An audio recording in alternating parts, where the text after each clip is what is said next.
Hey guys, Ramsey here. Welcome to another video. Today we have an early impression video, and again I have to give a special thank you to one of my subscribers.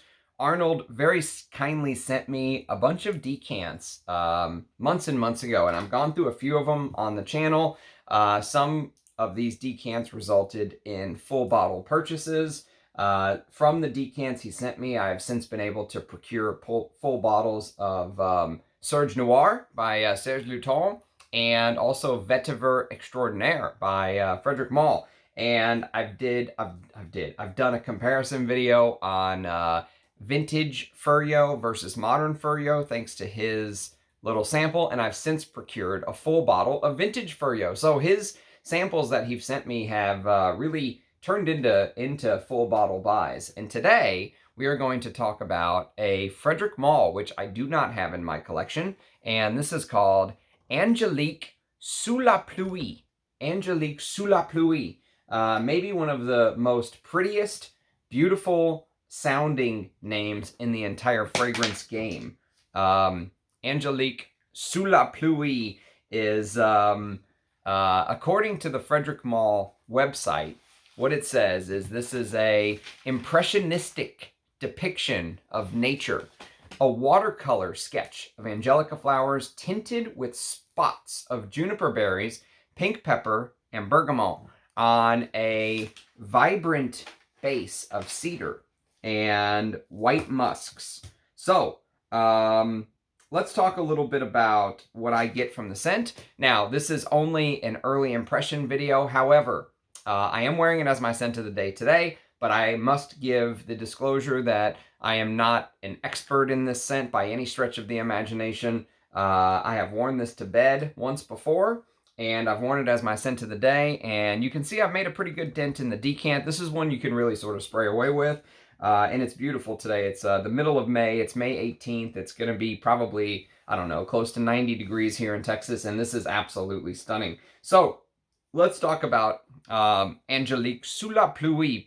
Probably, I'm sure just hearing the name, hearing a Frenchman say the name Angeliques sous la Pluie probably makes women weak in the knees. But this opens up extremely energetic and peppery with a very transparent sort of green touch. And that transparent theme is evident in many of Jean-Claude Ellena's creations. This is a Jean-Claude Ellena creation.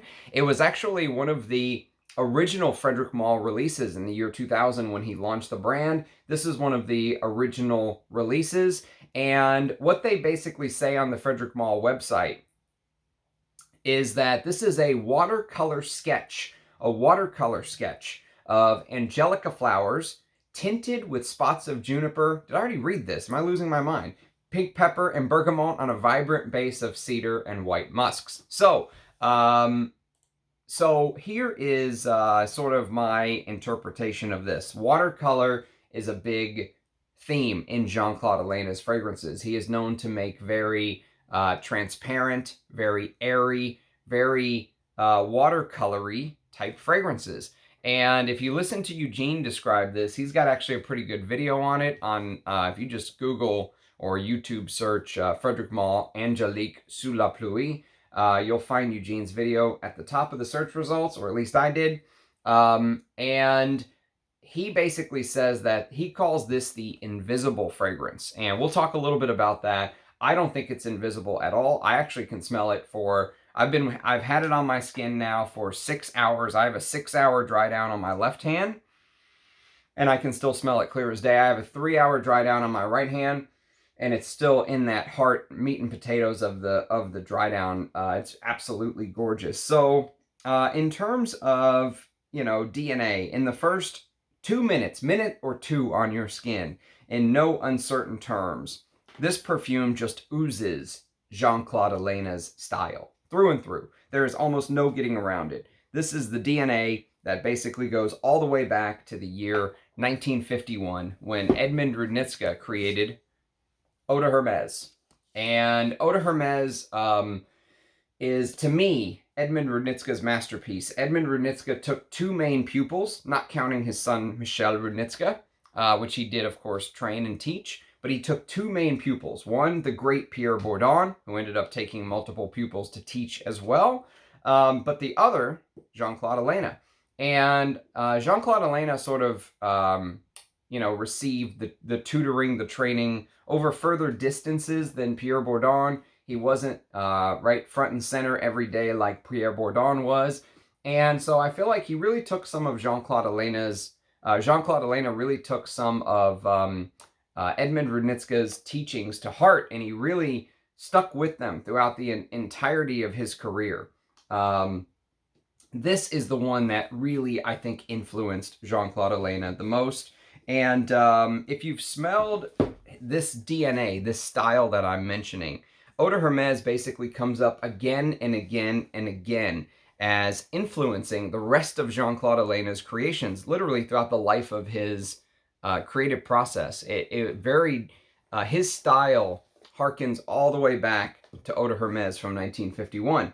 And then it's interesting, he ended up being in-house perfumer at Hermes. So this sort of creative thinking up until today, if you think about what he did Déclaration by Cartier, which is almost like an Hermes fragrance in a Cartier bottle. And Hermes had to almost correct that immediately by hiring him as the in-house perfumer.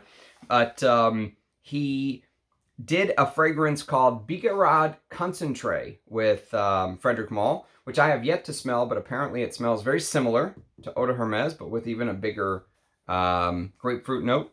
And he has done this. He did this little bad boy as well, which is called Cuir d'Ange, one of my favorite sort of, white, tan, soft, supple calf leather fragrances. And the way that the spices in the opening convey, the way that this fragrance begins, will remind you of the style of the DNA, the spices in Eau de Hermes, and also, of course, in Angeliques sous la Pluie. And you may be asking yourself, what in the world does the spiced opening of Eau de Hermes or Déclaration or Cuir d'Ange have to do with a fragrance like Angeliques sous la Pluie?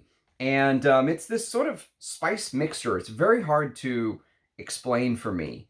I can pick it up almost immediately. And I don't know, it's almost like, I view it almost like a patented Jean-Claude Ellena trademark. Almost like I'm smelling this style of fragrance and I instantly think Jean-Claude Ellena. Even though Edmund Rudnitska sort of got it off the ground running with Eau de Hermes, this DNA, to me, is Jean-Claude Ellena.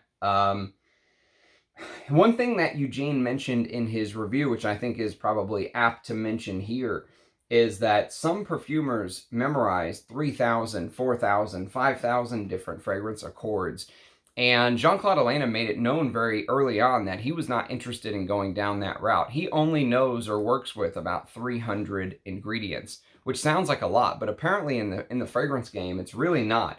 And so some people kind of give him a hard time about some of his fragrances smelling the same, and some people really like that some of his fragrances smell the same. Now, I'm not saying that Déclaration smells exactly like Angeliques sous la Pluie, which smells exactly like Vegetal Concentré. No, I'm not saying that at all. But there is this sort of connection. You will definitely pick up his style, which, again, some people absolutely love, some people hate. I originally was not a fan. I thought that it was a very light, transparent, and I assumed early on in my fragrance journey that light equaled boring. And it's not true at all. In fact, it couldn't be further from the truth. Jean-Claude Ellena creates a style that, even though it is light and airy and transparent and watercolory and invisible, even though it leaves and comes back, some people say, I think I can pick it up almost the whole, like I said, 6 hours straight without missing a beat. But, even though it has this style to it, the DNA is extremely distinctive. And so, to me, that is the instant trademark. I can pick it up. And when you first spray this, when you first spray Angeliques sous la Pluie, I pick up, they say pink pepper, I pick up pink pepper and black pepper. And there's a lot of this energetic, it's a very energetic opening. It's very fresh and energetic, and it really feels like As soon as that initial black pepper, pink pepper mixture starts to calm down, within a minute or two, you instantly begin to pick up that trademarked, patented Jean-Claude Ellena spiced blend, spiced mixture, whatever you want to call it. And I wish I knew exactly what it was, because it is basically the heart and soul of most of the Jean-Claude Ellena fragrances that I've smelled, that go down this path, if you will. And what comes out is this highlight, almost this patented, like I said, spicy accord that you could almost put a copyright right next to Ellena's name. If you know what I'm talking about, you'll get an idea of what, after minute 1 or 2, when that pink pepper, black pepper starts to sort of fade away and you begin to get the meat and potatoes of the spicy accord, you'll know exactly what I'm talking about. And then what makes this fragrance so amazing, and one of the reasons I've enjoyed wearing it today so much, is because it really feels like the fragrance is in 3D. It's really an unreal experience to have something in this watercolor style, as they say, and yet still be three-dimensional. Be in. So imagine you're playing like a video game. Have you ever played a video game, and let's say you unlock a new type of weapon or an armor for your character or something like that, and you can select it in the 3D model of said weapon pops up, and you can sort of do a 360-degree view. You can rotate the weapon different ways, and it'll pop up. You can spin it around. You can see all sides of it that the creators developed the weapon. And that's what the fragrance feels like for every single note. It feels like that. Imagine picturing Angelica, which is the heart and soul of this fragrance. This is one of the best Angelica fragrances I've ever smelled, period, hands down, no question about it. It's up there with the top Angelica fragrances. And I will tell you, there is instantly in my mind, outside of the connection to Jean-Claude Ellena's other fragrances, I got a hint of French Lover, of Bois d'Orage, if you will. And I didn't grab that bottle, even though I should have, to show you guys, but there was a story behind Bois d'Orage, or French Lover. Same thing, it's just in the United States. Frederic Malle markets it as Bois d'Orage. In Europe, it's French Lover, but it's the exact same fragrance. So rumor is that Jean-Claude Ellena created that fragrance, or created most of the fragrance, okay?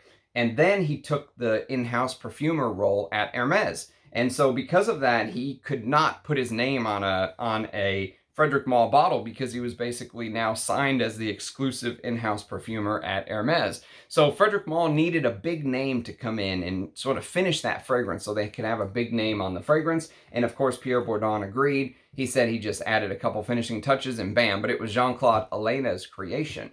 And it's interesting that when you smell Angeliques sous la pluie, it almost smells like the Angelica accord is the same Angelica accord that is so prominent in French Lover. But French Lover does other things and goes in different directions. And Angeliques sous la pluie also kind of goes in its own direction. It feels like the continued work, like Angeliques sous la pluie was sort of almost like what Pierre Bourdon did with Green Irish Tweed and then Cool Water, how he basically said Green Irish Tweed was the unfinished product of Cool Water, was sort of like the finished version of Green Irish Tweed. That's what Jean-Claude Ellena creation into French Lover feels like from Angeliques sous la pluie. To me, to my nose. And so imagine just every single note, you can sort of spin it around. And imagine taking the Angelica. So if you go to Parfumo, look up Angeliques sous la pluie, and click on the note listing breakdown. You don't even have to click. It'll sort of pop up immediately. And what you'll find is that the Angelica shown is always shown in this sort of green, it looks like almost a dandelion puff with the seeds on it, where you can sort of blow it and the seeds kind of go everywhere, but it's green. It's kind of what it looks like. A very simplistic definition. And imagine that you can take that Angelica, that green Angelica, and you can just spin it around in 3D, because that's the star of this fragrance, is the Angelica. So imagine you can spin it around in 3D while smelling it, And also imagine that it's sort of dripping wet from a spring rain. Okay, it's a sunny outside now, but it just got done raining and the clouds instantly vacated the premises. And now you have a beautiful sunny day. And the feeling that the fragrance gives you is actually very similar to Guerlain's Après L'Onde, because Après L'Onde was all about sort of after the rain, this sort of fresh, optimistic, uplifting. But imagine Angeliques Sous la Pluie being extremely green and vegetal at the same time, whereas Après L'Onde influenced Jean-Claude Ellena so much that he created this. He created L'Eau d'Hiver, which I have a video of on the channel, and L'Eau d'Hiver, which it's absolutely beautiful, but you get much more of this anisic aldehyde thing with the heliotrope and other notes that you just don't, sort of hawthorns in here. This goes in another direction as well, but it has the same feel of that after the rain freshness, right? But this one is very vegetal. Angeliques Sous la Pluie is extremely vegetal, and look at the color of the juice. It's almost clear and transparent, right? It almost looks watery, and that's a good metaphor for how it smells, but watery in a way that's different from ozonic watery. So if you've ever heard someone mention, you know, what the when you smell violet leaf, how it can sometimes smell like this cut cucumber, you know, and the watery, almost unfinished feeling of the inside of a cucumber or tomato, right? Comes from within in that side of things when you're describing violet leaf. But in Angeliques Sous la Pluie, imagine cutting into a cucumber, but instead of the watery touch being on the outside, the water is actually external. So it's on the outside. You wash the cucumber off before you cut it, and it's the water that's beating up around the outer bits of the cucumber. And I know it sounds like it's semantics, but it's actually a big difference in smell and how I imagine the feeling of the fragrance. This is an outside water source put onto the Angelica that you can take and just sort of spin it in 3D and see the entire thing, feel the entire note. And you can do that with almost every single note mentally in this fragrance. And there is a tale in the 14th century, I was doing some research about that. Apparently, the rumor with Angelica is that there was a monk in the 14th century that the archangel Michael actually prophesied that if he planted a bunch of Angelica in this garden, that the plague would be warded off from that area. And it ended up catching on so much so that people started drying Angelica and making like a necklace out of it to ward off the plague and also evil spirits, and putting it around their children's necks when they would send them off to school. And so what I took away from that is, it sounds crazy, but believe it or not, Angelica has this very herbal, almost healing aspect to it to me. And there is this soothing, medicinal side to this fragrance, which doesn't sound interesting, but the soothing medicinal side gives it almost this rebirth character, right? And so I was mentioning the rains earlier, I was mentioning optimistic, so now imagine like rebirth and spring, and imagine the rains bringing new aspects, new plants back to life, new growth. The spring rains bring sort of the new fields of grass, or the new flowers, or the new plants, or whatever it is, right? There's that feeling to the fragrance. But along with the beauty that I was mentioning earlier, the beauty of nature dripping from the rains, there's also that's where sort of that Jean-Claude Ellena spice comes in and gives it a very distinctive overall sort of bitter quality. And that bitter aspect, if you've ever bitten into something and expecting it to be sweet, right? You bite into something expecting to get sweet flavor in your mouth, but actually it ends up being bitter. And it's not necessarily the bitterness itself that you are taken aback by, but it's the fact that you were expecting sweet and you got bitter, right? And that's sort of what the bitter quality in this fragrance comes across as. It comes across as being almost like a shock factor. And that shock factor also reminds me a little bit of the way that his mentor, Edmund Rudnitska, would make perfume. Edmund Rudnitska said that a good perfume should shock you. And I don't think that this one is very challenging for most frag heads. I think they probably smelled something like this by now. Maybe in the year 2000, it was a little bit more cutting edge. Now, 2023, it doesn't seem, to me anyways, to be super challenging. Although there may be some people that this accord, this style of fragrance, just they have a hard time. They have a hard time sort of wearing it or accepting it. And I would say I was one of those people. But as I've gone on and as I've smelled more, I've come to really appreciate fragrances like this. There's an appreciation. I really like that slightly bitter, almost anisic quality. There's no anise in here, but I mentioned this para-anisic aldehyde used in Après L'Onde and L'Eau d'Hiver, and there is almost a little bit of a anisic factor to the Angelica. And, you know, it, imagine, you know, when you bite into something that's slightly bitter, right? And it leaves almost an aftertaste in your mouth. That's what this smell to me smells like. You can almost smell the aftertaste in your mouth, this sort of bitterness, this herbal, bitter, medicinal, green, watery, but on the outside, not on the inside, vegetal. Those are all great descriptors. It's such a beautiful, the scent itself is really such a, just like the name to me, Angeliques sous la Pluie, beautiful name and beautiful scent. And there's something about the photorealism of this scent. You know how on a really beautiful day, like today in Texas, there's not a cloud in the sky. It's a completely bright day and blue skies as far as the eye can see. Think of ELO's Mr. Blue Sky, right? That's the feeling of this fragrance. There is some upside to it.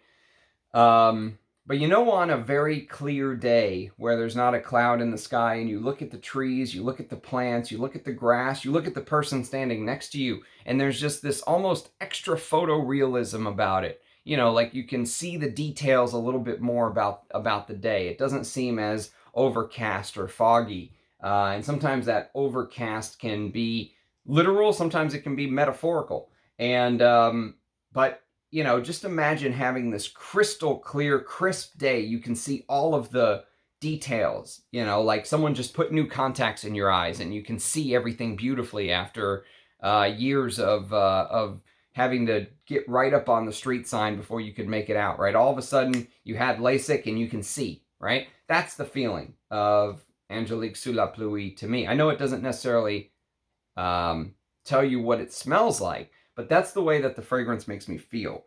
And some people say, like I said, the fragrance lasts 20 minutes. Completely disagree. I have no problem with the fragrance, even into the dry down, 6 hours in. What I can tell you is it loses some of that anisic, green, vegetal-like quality. The bitterness starts to go away, and what you're left with is basically this woody musk, which some may think is boring, but they couldn't do any, there's nothing else that you could do with this fragrance into the dry down, I think, that would be any better than what he did. That's what this fragrance is meant to dry down into. First 3 hours, absolutely stunning. First 3 to 4 hours, stunning. Maybe the last 5 or 6 hours, you could say the dry down isn't as inspired as it could be, but that's just me being extremely nitpicking. This fragrance, to me, is exactly what it's supposed to be.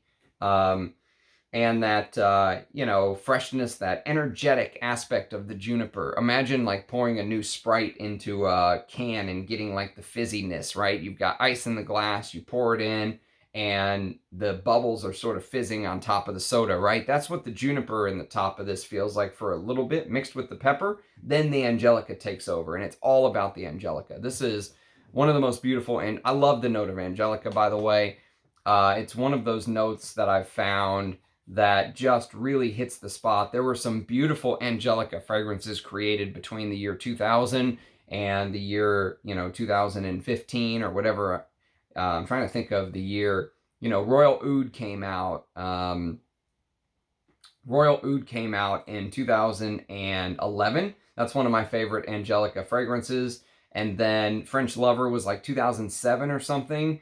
I'm going to do a comparison video between vintage Bois de Rage and the modern French Lover version. You know, the pre-Estee Lauder, let's say, Frederic Malle's. And so one thing I will say, though, that I don't know is I know that Arnold had some older bottles. So I don't know if this is a pre or a post Estee Lauder bottle of Angeliques sous la Pluie. Either way, I have really enjoyed getting to know this. It's fresh, spicy green, like I said, vegetal, photorealistic, almost 3D in nature. What a special fragrance. What a beautiful fragrance to wear.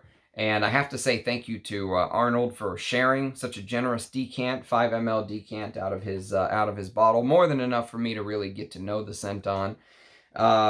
So yes, it's been a pleasure. Will I buy a bottle of this? Maybe if a vintage bottle falls into my lap at a very good price, but I have been pretty spoiled on pricing. So I'm not really willing to pay top dollar anymore. I'm not in the situation where I need to. You know, I'm looking for, it sounds maybe like I'm being greedy, but at this point, I'm looking for the deal. You know, I'm looking for, it has to be a good deal for me or I just won't grab it. I have so much to wear, there's just no reason. There's no reason for me to go pay top dollar unless I'm really getting a deal out of it. And so maybe if a vintage bottle falls into my lap at a really good price, I would go for it because this is fantastic stuff. This is perfumery that I really have come to appreciate. At first, maybe I didn't. Now that I'm at the point in my journey where I'm really appreciating stuff like this. So it's been an honor to get to know it. Thank you again, Arnold. Thanks to everybody for watching. If you have experience with Angeliques sous la Pluie, please do leave a comment below. I love reading your comments. I love interacting with you guys. I know that these individual review videos never get the views of the list, but I don't care. I think they're important to do. I think it's important for Fragcom. And I hope you guys think that I did this fragrance justice if you're more familiar with it than I am. So please leave a comment. Thanks for watching. Cheers, guys, and I'll catch you next time. Bye-bye.